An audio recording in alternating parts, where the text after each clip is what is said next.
So, I mean, right now we have a real mess. Last week was very emotional in terms of the governor's office sending out those letters, uh, and uh, and so there was the charge, the counter charge that they shouldn't be doing this as scare tactic.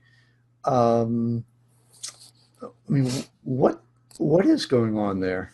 I know that the notices that were sent out last week have garnered a lot of fire. The one thing that I would like to point out is while they weren't political notices, they had a very distinct taste and flavor of being election year tactics. That's what they felt like. It felt like, let's go scare this group of people with a policy that has not been put into place. So let's play on their emotions. Let's play on their livelihoods as an effort to get them to agree with our side of the debate. I think that it was inappropriate. I think that it was extremely premature. And just the following day, those cuts were restored in the Senate. I think that the governor's office's reasoning for doing it was weak at best when Commissioner Dardenne said that this needed to be done now, which it didn't need to be done now. It needed to be done now as an effort to allow folks to find what else they may qualify for, when in reality, these cuts could not have taken place without approval from CMS, which likely would have taken a few months to happen if they would have approved the cuts at all. This feels like the most political thing that the governor's office has done, outside of maybe threatening to eliminate LSU football a couple of years ago. This feels like the most political thing. It reeks of desperation, and it reeks of election year tactics. And I know they haven't yet, and I doubt that they will, but I think that the governor's office should apologize for this. So, okay, let me. You have to understand. I love playing devil's advocate. Sure, that's why you're here. Yeah. So, at what point in time would the administration be in good grace to be able to go ahead and to send off notices like this? I'm not sure exactly what time, but definitely not during the process of building a budget. The budget had not even been voted on by Senate committee. It had only moved through the House. So if there are notices that need to be sent out, I guess that those would need to happen sometime between the time that the governor signs the budget, which, by the way, he didn't have to sign the budget if it had been passed the exact way the House sent it through. He could have vetoed that and called him right back into special session and said, no, we're not going to do that. We're going to fund nursing homes.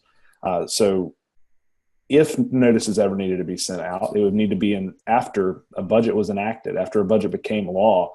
And sometime between that time and when CMS ruled on whether or not they could actually do this in the first place. But then it would be too late. You still have what's likely a months-long process for CMS to do this. Right, but you don't have the persuasion towards your legislature. Well, I think you just hit on it. This was not done. These letters were not sent out as a mechanism to really inform people of nursing home closures. They were sent out as a persuasion to legislators. They were sent out to try to get the elderly who are in nursing homes, or just other folks who are in nursing homes, on board with the governor's plan to raise taxes.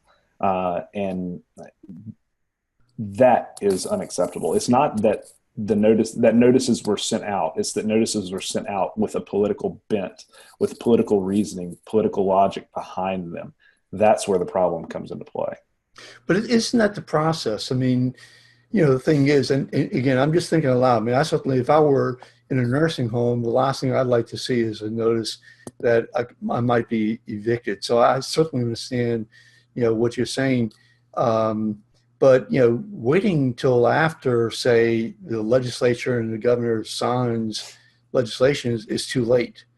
So at some point in time, and don't people in nursing homes have the right to express themselves in terms of free speech, to tell their legislators, no, this has got to stop. I'm just throwing it out. But again, this would never become law unless the governor wanted it to become law and signed it himself. So he's actually sending out notices for a piece of legislation that he knows that he'll never sign into law. So these cuts would never go into place in the first place. He knows that he is against the budget. He knew that when he sent the letters out. I think that everyone knew that. And I think that's the one part of the conversation that's kind of been a little bit muted. It's been about the press conferences that happened afterwards. It's been about what the governor said and did. Mm-hmm. When in reality, we're missing the whole point that this piece of legislation, as it was written at that time, would never become law and would actually be changed the very next day.